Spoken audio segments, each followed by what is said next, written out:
Olá, meu nome é Carlos Siqueira, seja muito bem-vindo e bem-vinda a este meu canal. Aqui nós falamos de literatura e tentamos falar sempre sobre escritores diferentes, de épocas, estilos, nacionalidades e gêneros diferentes. E hoje, meus amigos, eu trago um vídeo diferente para o canal. Um vídeo que, para eu fazer, eu preciso me explicar. Porque, meus amigos, Carlos Siqueira é humano. Então eu falhei, eu menti,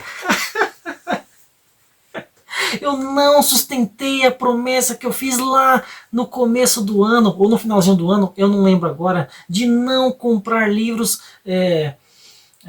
sem ser assim em dias específicos, como em feiras.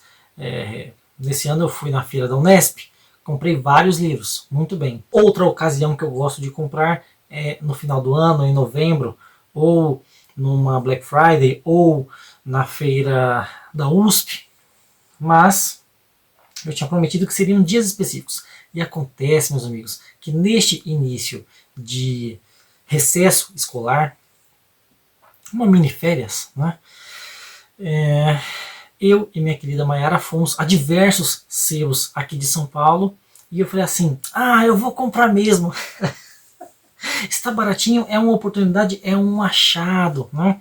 Assim, então hoje, descumprindo a minha promessa de não comprar vários livros, eu mostrarei os vários que eu comprei nessas idas aos sebos aqui de São Paulo, né? Exceto dois livros, um eu já tinha comprado antes do recesso e o outro eu comprei pela internet, o resto foi tudo em sebos mesmo da cidade. Então é isso, meus amigos. O vídeo de hoje é simples, é só mostrando e talvez comentando alguma coisa sobre os itens novos da coleção.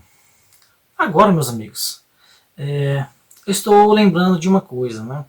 Eu não sei se eu cheguei a falar por que eu decidi não comprar mais tantos livros como eu estava comprando ao longo desses anos, né? Na verdade, as coleções elas se fazem aos poucos. Então, assim, quando eu falo, comprava muito, né? Comprava, sei lá, 4 de uma vez, 3, né? Acontece que era 3 uma semana, 3 na outra, e nós temos 52 semanas no ano. Então, assim, é complicado, né? Mas eu tinha deixado de comprar tantos porque eu estava com falta de espaço aqui em casa. Ó, aqui vocês veem uma estante, aqui outra, aqui um móvel que eu fiz com um amigo. Ali tem uma pequenininha, outra bem pequenininha, assim, desse tamanhozinho assim, do lado da cama, e outra em cima dela. Aí tem do lado do computador, no cômodo de baixo, tem alguns livros de teoria também. Vocês não sabem, mas aqui abaixo do celular, né, o celular está em cima de uma mesa, em cima da mesa temos vários livros, né, que vocês não veem, obviamente. E recentemente eu comprei uma nova estante para tirar o excesso, porque, por exemplo, aqui ó, vocês estão vendo um vão, né? Estava cheio de livros. Aqui também. Aqui tem o Grandes Esperanças. Aqui tem alguns, né? O Saramago está aqui. E ali o Juan Rulfo, que tem vídeo aqui no canal, inclusive. Né? 3 pilhas pequenininhas, para além da prateleira. Né? 3 pilhas, ó. Só que antes não era só 3. Era tudo. Totalmente coberto aqui de livros, né? A parte de baixo ainda tem um excesso também. Mas eu comprei uma nova estante e eu tirei o excesso de vários lugares aqui, mas eu devo dizer que eu ainda preciso de outra estante. Depois, meus amigos, fica mais uma promessa aqui, hein? Depois eu farei um vídeo mostrando os compartimentos dos meus livros, tá? E aí eu mostro parte da minha coleção, sem me detalhar muito, porque tem muita coisa, né? A pior parte para mostrar, nem sei se eu vou mostrar essa parte da mesa aqui, porque aqui, se você encostar, cai tudo. Então é isso, meus amigos, né? Um vídeo leve, um vídeo fácil, só mostrando então os novos itens da coleção do acervo literário de Carlos Siqueira. Esse é o vídeo de hoje, hein?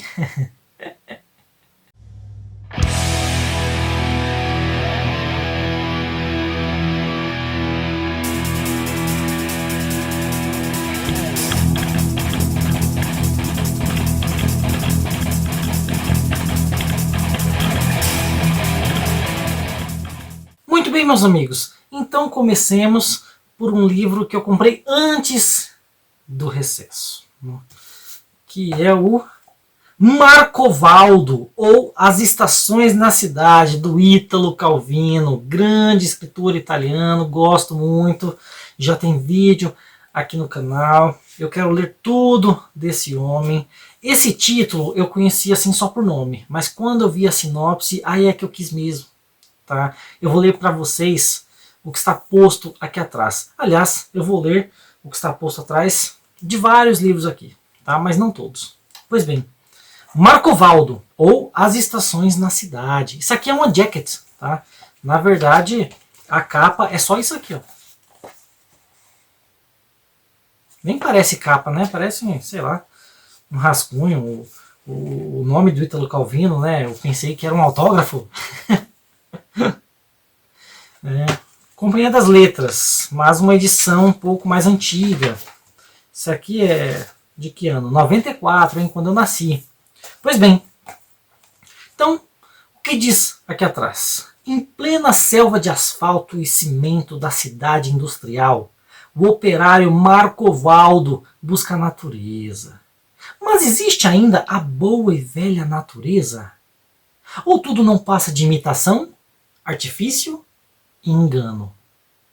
Personagem cômica e melancólica, o sonhador Marcovaldo não tem olhos adequados para semáforos, cartazes ou vitrines, signos da vida urbana e da sociedade de consumo. Mas está atento aos cogumelos que brotam no ponto do bonde, ao mofo nas bancas de jornais, às aves migratórias, ou às possibilidades de caçar e pescar dentro da cidade, enfrentando as mudanças de estação e descobrindo as misérias da existência. Assim, essa sinopse me chamou muito a atenção.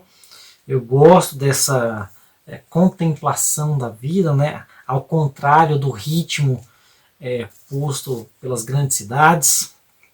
E hoje mais ainda, né? Porque esse livro aqui ele é antiguinho. Mas as cidades estão cada vez mais velozes. Né? E o nosso canal também vai na contramão, porque os vídeos que fazem sucesso são rapidinhos, são de fácil digestão, são shorts, são reels, são status. E aqui a gente faz vídeo longo, meus amigos. Então eu falei assim, eu sou o Marcovaldo. Brincadeira, eu não falei isso não. Mas me interessou muito e eu peguei. Tá? Só que isso foi antes do recesso. Agora sim, né, no recesso escolar, fui ao Sebo da Cidade. Inclusive, esse aqui também foi no Sebo da Cidade, tá? Império dos Livros, na entradinha de Ribeirão Pires, atrás das Casas Bahia, do lado da Alameda. Vão lá, meus amigos. Eu fui lá com a Maiara depois e eu peguei mais alguns livros. Tá? Alguns que eu nem conhecia. Por exemplo, o Tio Willibrord, de, não sei como é que fala, Jan Terlouw. Editora Ática, livro infanto-juvenil holandês. Por isso que me chamou a atenção. Que é diferente, né? Então, o que temos aqui? Tio Willibrord é muito grande e muito forte. E tem lá suas esquisitices. É um sujeito bastante mal-humorado, mas com um coração de ouro, e seus sobrinhos o adoram. Afinal, não são todos os tios que conseguem erguer a mulher mais gorda do mundo, ou plantar bananeira numa jaula cheia de leões. Só há um mistério. Ele, que não teme nenhum outro bicho, que pega touro à unha e brinca com tigre, morre de medo de cachorro. Até dos pequenininhos. Por quê? Descubra e divirta-se muito. E aí tinha uma nota aqui sobre o escritor. Jan, ou Jan, não sei como é que fala, Terlouw, é um dos mais importantes autores de livros juvenis da Holanda. Dele, a editora Ática também publicou O Rei de Catoren nesta mesma série. A série é Outras Terras, Outros Jovens. Isso aqui é um livro antigo, tá? Deixa eu ver de que ano que é. Eu nem sei se tem o ano de publicação.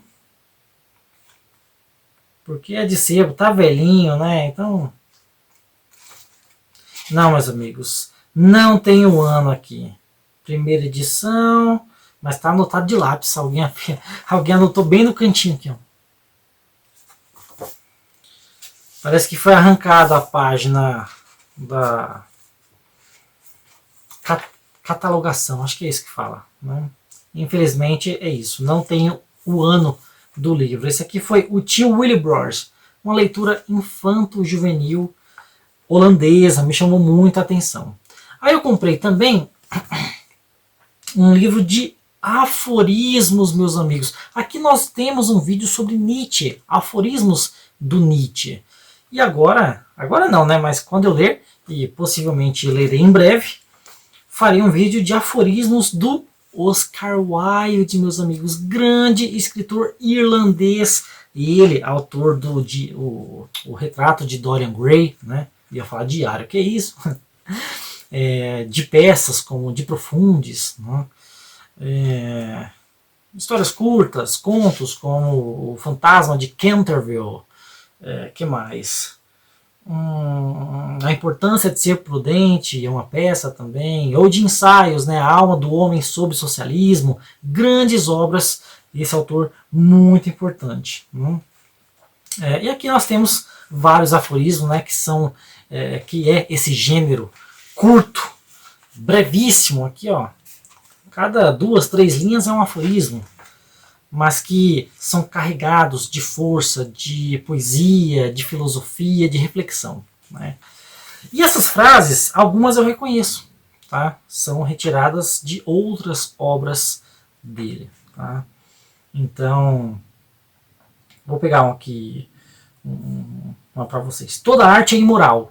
Pronto, já é um aforismo, né? Se eu não me engano, isso aqui está no prefácio do Retrato de Dorian Gray. Como assim toda arte é imoral? É porque a arte não precisa estar atrelada à moralidade. Tá? Que mais? Deixa eu ver. O Estado deve fazer coisas úteis. O indivíduo deve fazer coisas bonitas. Um aforismo. Se você concorda com isso ou não, se eu concordo ou não, não interessa. O que interessa é a reflexão, né? Nós não estamos aqui para concordar, mas sim para pensar sobre o que está sendo comentado. Deixa-me ver mais um aqui de cabeça. Deixa-me ver. A obra de arte deve dominar o público. Não cabe ao público dominar a obra de arte. Isso aqui é interessantíssimo, né? Essas pessoas que não gostei dessa obra porque... Meu amigo, não interessa, tá? Se você gostou, se você não gostou, tá? O artista não tem que fazer condescendência ao leitor, tá? Não tem que deixar mastigadinho, não tem que fazer para agradar um público seleto, senão isso não é arte, tá? Isso é outra coisa, que eu não sei dizer o nome. Mas o que está posto é isso. A verdadeira arte é independente, às vezes do próprio autor, tá? Que mais? Vou pegar mais um aqui. O homem que se preocupa com seu passado não merece ter futuro. O que é isso, meus amigos? Mas fica aí a reflexão. São aforismos, tá? São frases curtíssimas de reflexão poética ou filosófica. Isso aqui é um livro antigo, tá? De uma editora que eu nunca ouvi falar. Deixa eu ver. Clássicos Econômicos Newton. De que ano que é isso aqui, meus amigos? 1995. 100 páginas, R$ 2. Tá escrito aqui na capa. Oscar Wilde, tá? Introdução de Ricardo Rein, tradução de Mário Fondelli. Não conheço, tá? Mas me interessei muito pelos aforismos do mestre. Pois bem, ainda no sebo da cidade eu peguei este livro de poesias do grande Lord Byron, tá? Grande poeta romântico, assim, tido como um dos maiores, se não o maior, acho que o maior poeta romântico inglês, né? Um cara que foi ícone a vários outros poetas de várias nacionalidades, inclusive aqui no Brasil, tá? E esse livro, que é de uma coleçãozinha que eu descobri faz pouco tempo, foi no sebo mesmo, tá? Que eu já tenho vários livros dessa coleção, que a tradução é do Péricles Eugênio da Silva Ramos, Lord Byron. Esse aqui é o volume 8. Eu tenho vários aqui, tá, gente? Eu não vou pegar, mas, ó, por exemplo, aqui. Poemas de Góngora, né? O poeta espanhol, acho que é espanhol, né? Tradução também do Péricles Eugênio da Silva Ramos, grande tradutor e poeta também. Ele também tem um livro dessa coleção antiga, tá, meus amigos? É tudo antigo, meus amigos. E deixa eu ver de que ano que é este livro. 1989, editora Art. Art sem o E final. A-R-T. Né? Então, não conheço muito do Byron, sei que ele é um ícone do romantismo. Inclusive, eu já tinha um livro dele, até separei para mostrar para vocês, que é esse aqui, As Trevas e Outros Poemas Clássicos, Saraiva. Uma capa simplesinha, né? Isso aqui é mais, como vou dizer, essa edição, né? É mais escolar, digamos assim. Aqui as traduções dos poemas, olha de quem é, não é? Álvares de Azevedo, Castro Alves, Fagundes Varela e outros. Ou seja, os nossos românticos. Eles adoravam o Byron, para quem não conhece. Tá? O Byron, que faz parte daquela geração mais obscura, que fala mais sobre morte, sobre o desconhecido, embora também transfigure os seus sentimentos na natureza, como Fuga do Real, mas é aquela poesia mais sombria. Pois bem, Lord Byron, tá? Ainda no sebo da cidade, peguei o último lá, também de poesia do D.H. Lawrence. Alguma poesia. Que editora é essa, meus amigos? Também não conheço, vamos ver.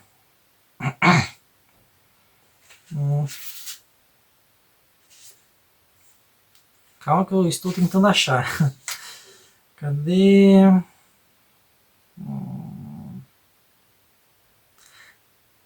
T.A.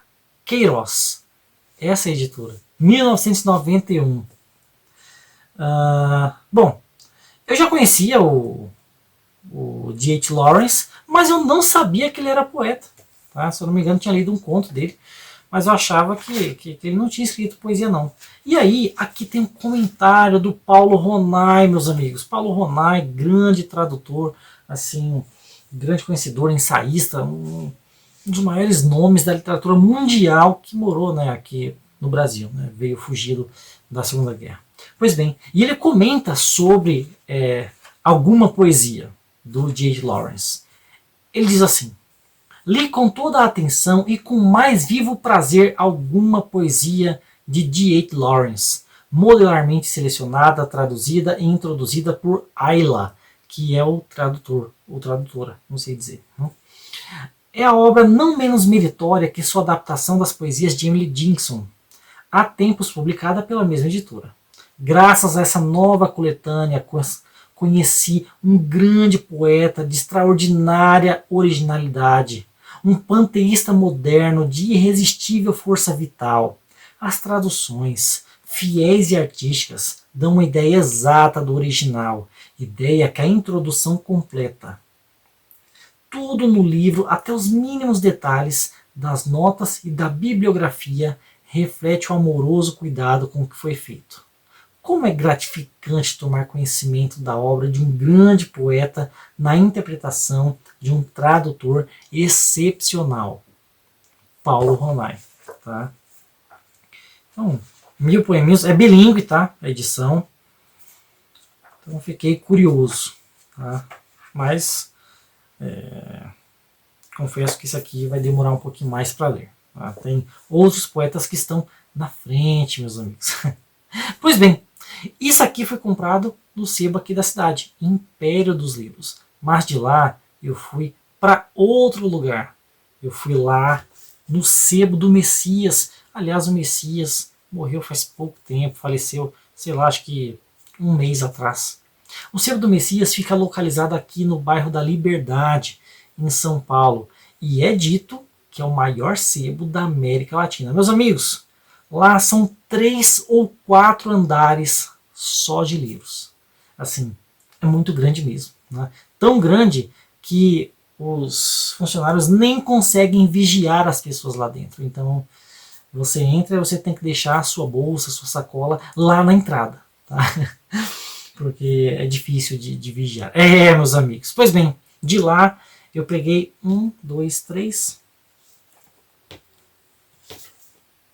4 livros. Tá? São eles. Não, vou começar pelo primeiro. Né? O primeiro que eu achei, o primeiro que eu peguei. Mais um de poesia, meus amigos. Eu estou falando agora de William Blake. Grande poeta inglês também. Tá? Esse aqui são 2 livros em um. Canções da Inocência e Canções da Experiência. Edição bilíngue comentada.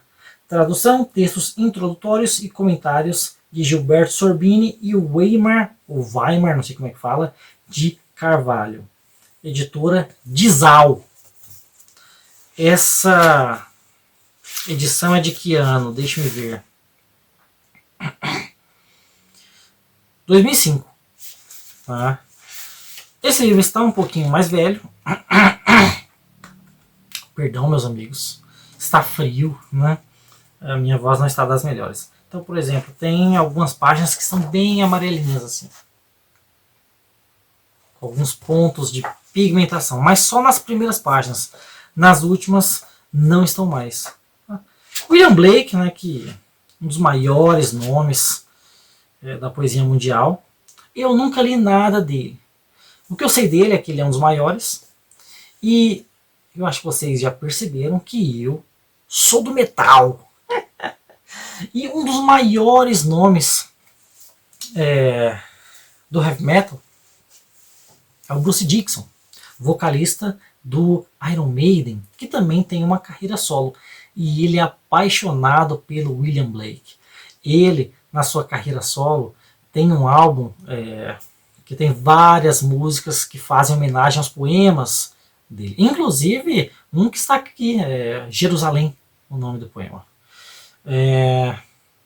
Um dos álbuns também, a capa, também era um desenho do William Blake, que além de poeta também versava em outras artes. Então assim, um grande nome, não li nada dele ainda.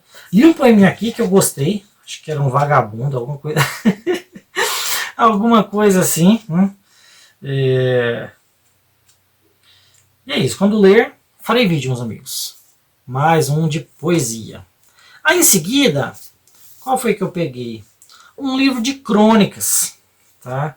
Deste escritor brasileiro chamado José Castelo. Editora Global. Tá? Eu gosto muito daquela coleção que é os melhores poemas. Aí também existe os melhores contos e também tem as melhores crônicas, que é o caso deste aqui. Deixa eu ver se tem um comentário de alguém conhecido. Marco Lucchesi, né, também escritor, se não me engano poeta também. O nosso amigo Dian, inscrito aqui no canal, gosta muito do Lucchesi. O Lucchesi diz assim: O Homem Sem Alma. O Homem Sem Alma é um livro do José Castelo, de ensaio sobre o João Cabral de Melo Neto. Tá? O Homem Sem Alma insiste nessa atitude ampla e generosa, como o próprio Castelo, que escolheu o Brasil, a rosa e o abismo. O livro de Castelo se agrega à obra do poeta, o poeta João Cabral de Melo Neto, como um pendant indispensável para o fenômeno João Cabral de Melo Neto. Então, assim, um elogio a esse ensaio do José Castelo sobre esse grande poeta nosso, que é o João Cabral de Melo Neto, sobre quem, aliás, eu deveria fazer mais vídeos em breve, né? Porque eu já tenho aqui sobre Morte e Vida Severina. E assim, um escritor muito erudito, que conhece muito, né? Então várias crônicas aqui versam sobre literatura. Então, por exemplo, uma das primeiras crônicas aqui, O Dia em que Adoeci de um Livro. Não li ainda, né? Mas certamente vai falar de literatura. O que mais? Grandes escritores por pequenos homens. O que mais? Esquece das palavras, fica com as palavras. O Amigo Secreto de Franz Kafka. O que mais? Isso aqui me parece ser qual é o nome que a gente... paródia. O Homem que Sabia Português. Me parece uma paródia de O Homem que Sabia Javanês, do Lima Barreto. O Menor Romance do Mundo. O que mais? Afastem-se. Poemas Perigosos. Gosto muito dessas crônicas literárias. A Gargantilhas de Descartes. O que mais?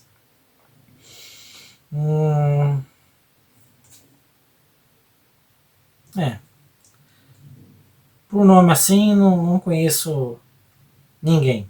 Mas, aí está, José Castelo, Melhores Crônicas, lá no Sebo do Messias. Em seguida, quando eu já estava indo embora, que o atendente chegou em mim e falou assim: amigo, falta 10 minutos para fechar o sebo. Eu achei esse aqui, meus amigos, Drummond, O Ghost no Tempo, um livro de crítica literária dele, Afonso Romano de Santana, que tem vídeo aqui no canal. É isso que eu ia falar. Isso. Tem vídeo aqui no canal. Eu ia falar outra coisa. E em breve farei mais. Aguarde. Né? Drummond, O Ghost no Tempo. Editora Record. Afonso Romano de Santana. Este livro é de que ano? 2008. Tá? Um livro até que grossinho. Vejam vocês. Né? Um estudo sobre toda a obra do Drummond. Uma coisa... absurdo. Tem coisa aqui que eu nem estou entendendo. O que é isso, meus amigos? Desenho. Porcentagem de referentes aquáticos. Assim, um aprofundamento na obra do Drummond. O Afonso Romano gostava muito dele. Eu tenho outro livro aqui, está aqui em cima. Também de ensaio sobre a obra do Drummond. Mas é outro, tá? É de outra editora e tudo mais. Pois bem, e aí quando eu já estava me encaminhando para o pagamento, a Mayara foi e me mostrou esse livro aqui. Conhece? Eu falei assim, não só conheço, como vou levar agora. Né? Que é A Neve do Almirante, do Álvaro Mutz. Um livro curtinho, assim, em tamanho, né? De bolso. Esse livro estava na minha lista há muito tempo, meus amigos. Né? Eu vou ler para vocês o que está na orelha. Tá? Diz assim: um livro encontrado. Opa, comecei errado. Um livro encontrado em um velho sebo do bairro gótico de Barcelona. Dentro dele, presas à contracapa, várias folhas cobertas por uma letra miúda contam a incrível aventura marítima de McRoe, o Gaviero, vestígios escritos de sua desestrada errância. Que palavra estranha, né? Desestrada. E que constituem a maior parte dessa narrativa curiosa e intrigante. Não há como negar a influência de Joseph Conrad no texto de Álvaro Mutz. um dos nomes mais importantes da literatura hispano-americana na segunda metade do século XX. Assim como o autor de O Coração das Trevas, Joseph Conrad, Mutes faz do mar, ou melhor, de um rio, o cenário de uma história em que se misturam ingredientes como a busca pelo desconhecido, o medo da morte e a descrição sempre bem detalhada de personagens de traços grotescos e senso de ética surpreendente. Cada um deles tinha uma história que preencheria muitas páginas de um prontuário que nunca será levantado. O barco que atravessa o rio Churandó é frequentado por índios que entram e saem como se fossem passageiros de um ônibus, sem pedir licença nem agradecer. Alguns sobem armados com flechas cujas pontas estão embebidas em curare, o veneno de ação imediata cuja fórmula é um segredo nunca revelado. As práticas sexuais dos nativos são descritas de forma bem natural pelo narrador, que se vê sempre à volta com um mundo hostil e alheio, envolto em ameaças. O destino é um lugar onde se encontram madeireiras, mas o principal neste livro, considerado um dos melhores de Álvaro Mutes, não são os nomes nem os acidentes geográficos, mas sim a trajetória desses cidadãos de mundos quase sempre navegados e mesmo assim desconhecidos e misteriosos. E aqui está falando, né? O Álvaro Mutes é Bogotá, Bogotá, nasceu em Bogotá. O que é isso? Em 1923. Publicou seu primeiro livro, La Balanza, em 1948. No segundo, Los Elementos del Desastre, surge a figura de Mackerel, o Gavieiro, personagem de boa parte de sua obra, que inclui títulos como A Última Escala do Velho Cargueiro, que também está na minha lista, e poesias publicados pela Record. Recebeu prêmios como Métis, da França, em 88, Príncipe Astúrias de Letras e o Rainha Sofia de Poesia, em 77. Então, um grande escritor, pode-se dizer contemporâneo. Né? Estes foram os livros que eu peguei lá no Sebo do Messias. A Neve do Almirante, uma novelinha de Álvaro Mutes. Tá? Um livro aí sobre navegar. Navegação. Gosto muito desse tema. Meus amigos, vocês perdoem minha voz, ainda não está 100%, tá? Esse frio, gente, está muito frio. Pois bem, então eu fui ao último sebo deste dia. Desse dia não, né? Foram vários dias aqui. Esse sebo que fica em Santo André. É o Paco Belo, um sebo muito conhecido, muito grande. Pelo menos alguns anos atrás, eram 2 unidades em Santo André. Eu ia muito, tá, a uma delas, na época que eu estava na faculdade.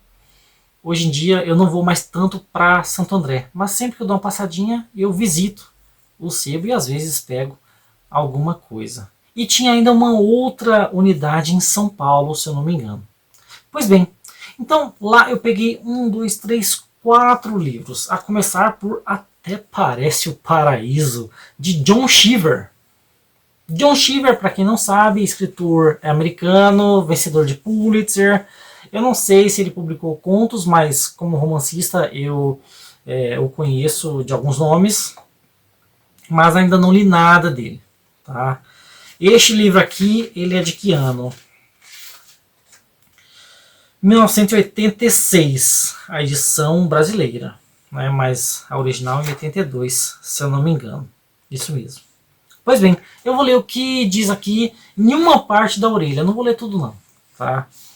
Até Parece o Paraíso é uma fábula otimista sobre uma América que o autor, nostálgico, incorrigível, não deve ter lastimado deixar. Uma América onde a rapacidade mafiosa ameaça a natureza. As flutuações da moda degeneram restaurantes tradicionais. O frenesi das rotulações segmentam até os praticantes de jogging. E a Muzak, não sei o que é isso, disseminada pela vulgaridade massificada, não respeita mais nem Beethoven, nem os ragtimes. No centro do paraíso poluído, um lago salvo da destruição por todos os meios possíveis, inclusive o terrorismo verde, até prova em contrário, uma invenção de Cheever. E aí algumas informações sobre ele. Cheever nasceu em 1912 em Quincy, Massachusetts, estudou na Thayer Academy em South Bantry. Deu aulas de criação literária, papapá. Isso aqui não interessa muito não. Escreveu contos sim, ó. Sua antologia de contos conquistou o prêmio Pulitzer em 1978. Tá? E aqui tem alguns comentários sobre essa obra. Até Parece o Paraíso. John Updike, ou Updike, né, é outro escritor americano. Diz: encantadora comédia suburbana, tão direta que chega a nos desarmar. Cheever exalta a sublime poesia da vida. Na criação de imagens e acontecimentos, é um escritor sem igual na ficção americana contemporânea. Depois o New York Times Review of Books diz: uma obra curta, que parece imensa. O protagonista de Cheever é um poeta rematado que, de maneira intuitiva e constante, persegue tudo que é novo, intenso, mortal. O que mais?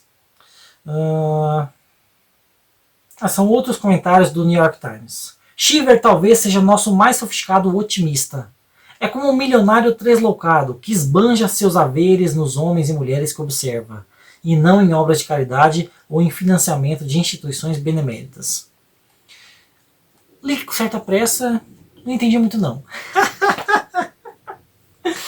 Esses comentários de jornais não me interessam muito não, tá, meus amigos? O que me interessa mais é comentários de outros escritores. Aí depende também dos escritores. Pois bem, Até Parece o Paraíso. Me parece que vai falar sobre uma cidade e suas mudanças para pior. Tá? John Cheever. Aí, meus amigos, eu achei um livro que está novinho. E ele é de que ano?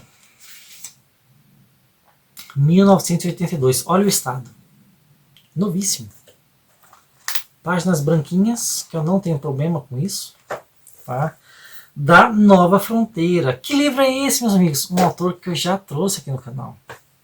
Escritor italiano. Assim, um dos pais do modernismo italiano, digamos assim. Né? Estou falando do Ítalo Svevo, meus amigos. Esse aqui é o Senilidade. Ítalo Svevo, que eu trouxe aqui com... Qual é o nome do livro lá? Esqueci agora. Como assim eu esqueci? Rapaz que vive fumando lá e não para de fumar nunca. E tudo dá errado na vida dele. A Consciência dizendo, meus amigos. Que é isso? Estou me esquecendo. Aqui é o Senilidade. Tá? O que nós temos aqui? Deixa eu ver. Senilidade é o romance que medeia entre uma vida e a consciência de Zeno, de 1923. Como sempre, a narrativa está centrada num personagem cujas ações e reações são encadeadas, problematizadas e resolvidas com a fria precisão de quem monta uma equação algébrica. Em Senilidade, esse personagem se veste das roupagens burguesas e, como tal, embora tímido, confuso, dominado pela inércia, se tortura ao se apaixonar por uma operária sem deixar de envolver nessa situação sua irmã, que acaba por ter um destino trágico. Já tem spoiler aqui! Pessimista, sombrio, implacável, corrosivo, estes e outros adjetivos negativos apenas reforçam a coragem e a lucidez com que Svevo foi fiel ao seu projeto literário, rodeado pela omissão de seus contemporâneos. Não fosse sua amizade com James Joyce e depois a reação entusiasmada do poeta Eugenio Montale, grande poeta italiano, tá? Ou do francês Valéry Larbaud, talvez seu nome hoje estivesse relegado ao esquecimento. Meus amigos, mas me parece que essas amizades não fizeram o nome ser mais tão conhecido na modernidade, né? Ou na pós-modernidade, digamos assim. Porque pouca gente fala no Ítalo Svevo. E só se fala do Consciência de Zeno. Mas ele teve várias outras obras. E felizmente eu achei este achado. Senilidade. Tá? Me parece aí então um burguês que se apaixona por uma operária e essa relação não dá certo e ele acaba envolvendo outras pessoas e tudo mais. Tá? Não sei mais sobre isso. Na verdade diz aqui, ó, romance sombrio, em que narra a história de um burguês e um conflito com sua paixão por uma operária. Nele já estão presentes as características revolucionárias que fizeram de Svevo o fundador da moderna ficção italiana. Trabalhando em silêncio, ignorado pelos críticos leitores, seus contemporâneos, Svevo, no entanto, despertou o entusiasmo de James Joyce, de quem se fez amigo, do francês Valéry Larbaud e do então jovem poeta Eugênio Montale. Este, ao tomar conhecimento de sua obra em 1926, escreveu: seus livros espantam pela modernidade. Eles parecem antecipar as mais exigentes preocupações da arte europeia contemporânea. Esse desconhecido é um segundo Proust. Meus amigos, Marcel Proust em busca do tempo perdido. E um dos melhores críticos da época, Benjamin Cramiot, assim resumiu o alcance da sua obra. A grandeza de Svevo se mede pelo clima de seus livros. Clima que não se pode comparar com nenhum outro. Existe uma Trieste de Svevo, assim como existe uma Paris de Balzac. Existe um mundo sveviano, com seus demônios e seus deuses, assim como existe um mundo proustiano. Svevo se sobressai pela acumulação dos detalhes, pela abundância e pelo modo natural com que aborda os temas mais diversos. O amor, o casamento, a doença, o mundo dos negócios. Só uma absorção maciça de Svevo pode dar a verdadeira medida de sua riqueza, sua força e seu charme. Meus amigos. Então, Senilidade, de Ítalo Svevo. Peguei lá no sebo Paco Belo. E aí, meus amigos, eu peguei um livro que eu nunca ouvi falar, porque o Senilidade já estava na minha lista. O John Cheever, esse livro não, mas ele já estava na minha lista. O Álvaro Mutz já estava na minha lista. O Afonso Romano já estava na minha lista. O José Castelo já estava na minha lista. William Blake já estava na minha lista. O J.T. Lawrence, outros livros, já estavam na minha lista. Mesma coisa para o Byron, Oscar Wilde, Ítalo Calvino, John Terlow não. Pois bem, mas a questão é que eu achei um livro que eu não conheço nem o autor e nem o livro. Que eu nem sei falar o nome. O que é isso?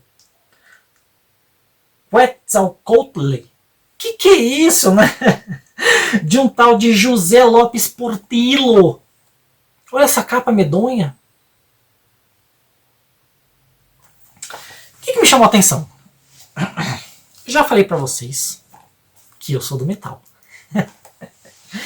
E aqui no Brasil nós temos um grande vocalista que, curiosamente, é o meu vocalista preferido de todos. Inclusive, contando com os internacionais, que é o Edu Falaschi. Foi vocalista do Angra, cantou a abertura dos Cavaleiros do Zodíaco, teve outras bandas, Almar, Symbols, hoje em dia está na carreira solo, que inclusive, semana passada, eu e minha querida Mayara, depois de termos ido ao Sebo do Messias, fomos ao show do próprio Edu Falaschi. Pois bem, e na sua carreira solo, que por enquanto tem 2 álbuns, um dos álbuns tem uma música chamada Quetzalcoatl. Não sei como é que fala isso, gente, eu não sei. Porque nesses álbuns, que serão uma trilogia, na verdade, né, o Edu criou um enredo, que os álbuns contam uma história de um personagem que vive aqui na nossa América desde os tempos de 1500. Tá? Tem a ver com a profecia e tudo mais. Tá? Pois bem, e esse personagem ele vai passando por outros países da nossa América. Né? Ele vem para o Brasil, né? O nome dele é George, né? É Jorge na verdade, né? Mas ele vai subindo e ele se encontra lá nas terras dos Incas, Maias, Aztecas, né? E tem uma música que se chama Quetzalcoatl, não sei como é que fala isso aqui. E quando eu vi, falei, que é isso, né? Mas quem é esse autor? José Lopes Portillo? Não conheço. E, meus amigos, ao ler isso aqui, eu vi que esse cara, esse escritor, foi o presidente do México. Que é isso? O presidente, escritor, né? Geralmente isso não é legal, tá? Estadistas que querem ser escritores. Geralmente não é bom não. Né? Vocês sabiam que o Temer é escritor?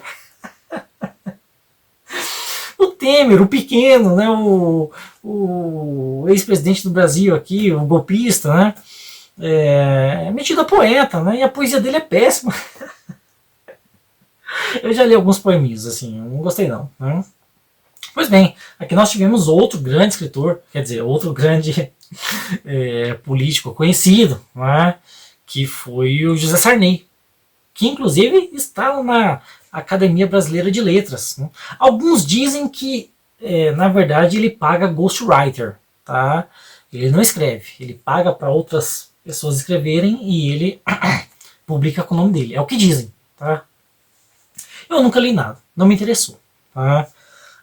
Mas geralmente, esses políticos metidos a escritores não são muito legais, não. Mas o crítico que leu aqui disse que ficou assim muito estupefato com essa obra. Tá? Eu vou ler para vocês aqui. Recriação literária do mito da serpente emplumada. Né? Isso aqui faz parte de um mito, de um deus, alguma coisa assim. Quetzalcoatl, eu não sei falar. Né? Foi somente há alguns meses que pela primeira vez ouvi falar neste livro de José Lopes Portillo, o atual presidente do México. Esse livro aqui é de que ano? 1982. Ressoava ainda os ecos de sua visita ao Brasil, quando um escritor amigo meu, destacado membro do gabinete do governador de São Paulo, me telefona para perguntar se eu me interessaria em publicar sua tradução, coeditando com a Secretaria de Cultura daquele estado. Respondi-lhe que, como costuma acontecer com os editores, eu só poderia chegar a uma conclusão depois do exame do texto, e pedi que me remetesse os originais, ou um exemplar do livro em castelhano. Além disso, confesso que, no íntimo, era, e é, grande o meu ceticismo quanto a estadistas literatos, a despeito das exceções notórias. Para surpresa e felicidade minha, a leitura de Quetzalcoatl, não sei se é assim que fala, verdadeiramente me empolgou, porque Lopes Portillo aqui se revela, sem favor algum, um escritor de notável qualidade. É de rara e cativante beleza poética sua recriação literária da figura misteriosa de Quetzalcoatl, que tanto é um dos deuses mais benévolos da teogonia asteca, diametralmente oposto a Tezcatlipoca,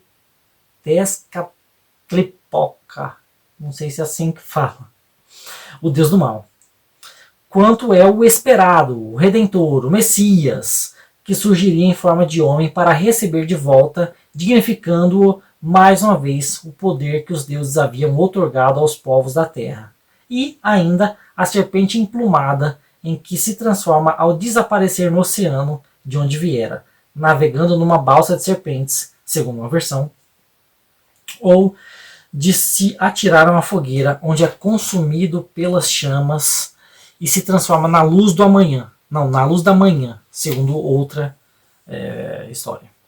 Lançando mão da técnica narrativa, isso aqui foi o que me chamou a atenção, além do título. Lançando mão da técnica narrativa que muito se aproxima da que Nietzsche usou em Assim Falou Zaratustra, Lopes Portillo nos oferece em Quetzalcoatl, segundo bem informam as notas da edição espanhola, uma cosmovisão que é também mito e história, gênese e fim, homem e Deus, síntese de valores que se chocam, mas se resolvem em harmonia.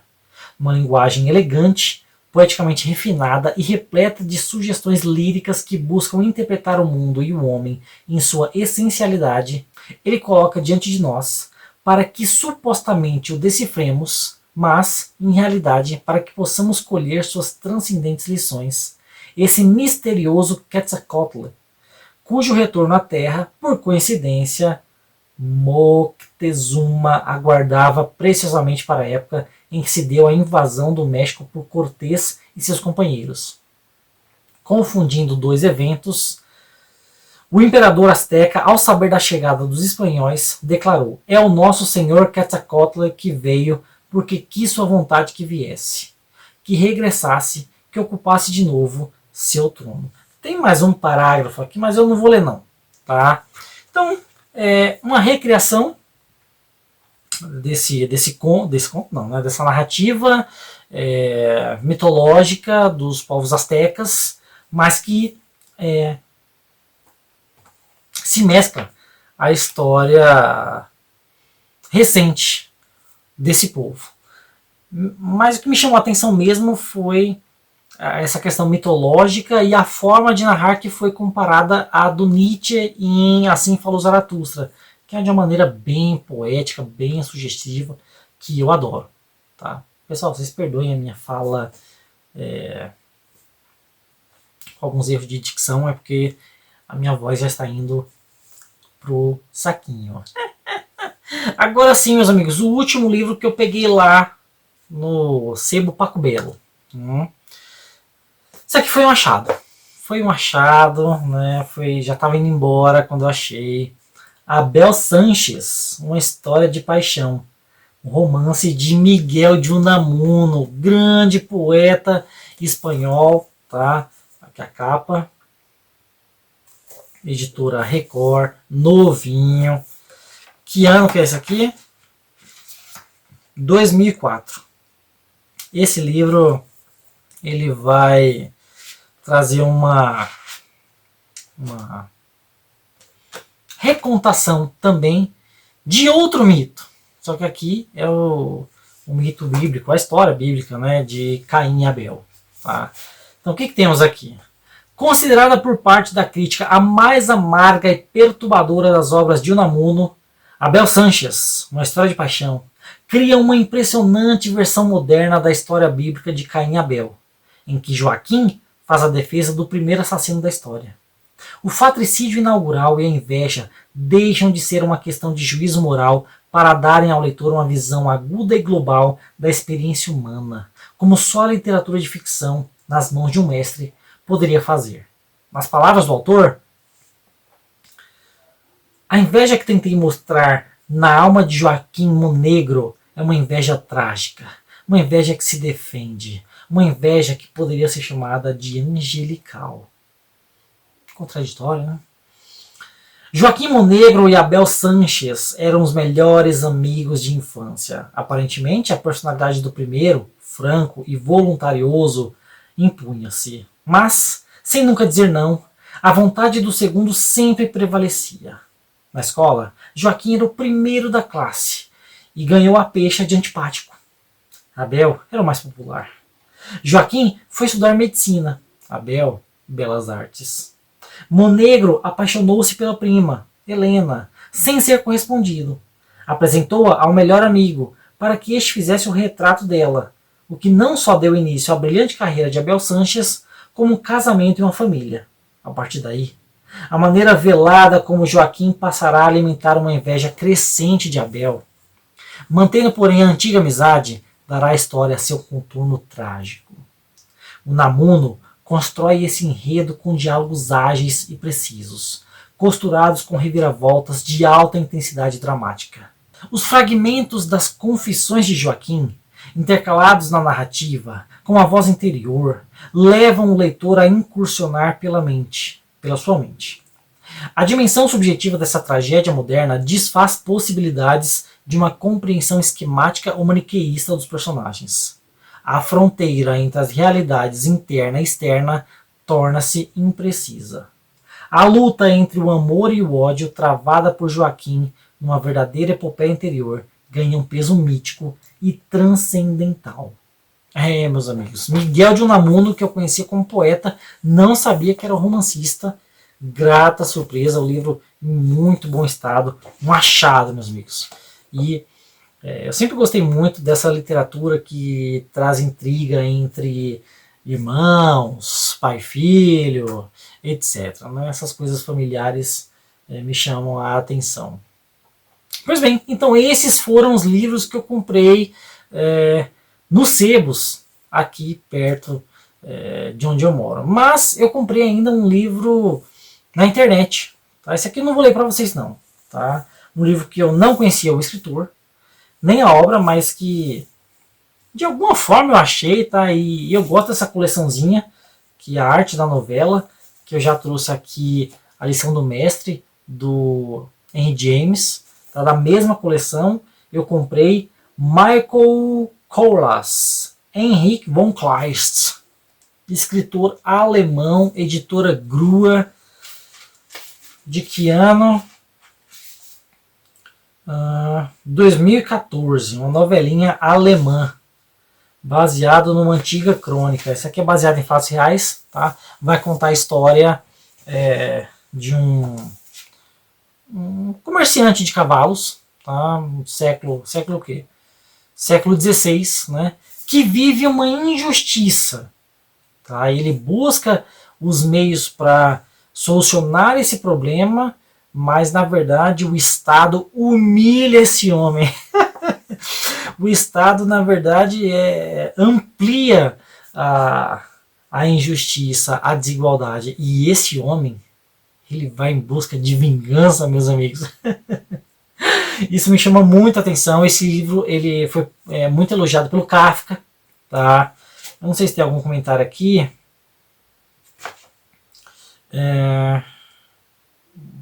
Não é só falar aqui. Essa parte do Kafka não, mas foi em outro lugar que eu vi que o Kafka adorava essa história. Tá? E fiquei muito interessado, achei baratinho na internet, paguei acho que 15 reais. Ediçãozinha muito boinha, perfeito estado.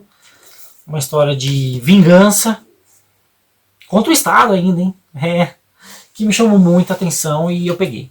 Então foi isso, meus amigos. Um vídeo enorme, como vocês podem ver, mas foram o quê? 1, 2, 3, 4, 5, 6, 7, 8, 9, 10, 11, 12 livros ao todo, meus amigos, né, que eu não deixei de comprar. Espero que vocês tenham gostado, né? Mais livros aqui para coleção. Assim que eu os ler, farei vídeo. Aguardem. Esse foi o vídeo de hoje. Espero que tenham gostado. Todos os vídeos aqui, os vídeos não, né? Todos os livros estarão linkados aqui na descrição do vídeo, caso você se interesse por um ou outro, né? Vários estão esgotados, eu sei, né? Então estarão vendidos por terceiros, mas eu deixarei o link aqui na descrição do vídeo. Se você chegou até aqui, se você gostou do vídeo, curta, comente, compartilhe, se inscreva no canal. Essas coisas todas que você está acostumado a fazer. Muito obrigado e até a próxima. Meu amigo. Eu menti! Eu falei que eu nunca usaria uma blusa desse estilo aqui, que geralmente é o pessoal de mais idade que usa. Geralmente são os vovôs. Mas acontece que chega uma idade na vida em que a gente busca o que é mais confortável. Aquilo que nos faz bem. Por mais que não seja lá tão bonito, né? Esse aqui parece uma coisa meio árabe, olha, uns desenhos aqui de um jeito, aqui já é de outro, aqui é de outro, parece assim, uns tapetes, né? Árabes. Então a gente busca aquilo que nos é mais confortável, meu amigo, e essa roupinha é bem gostosinha.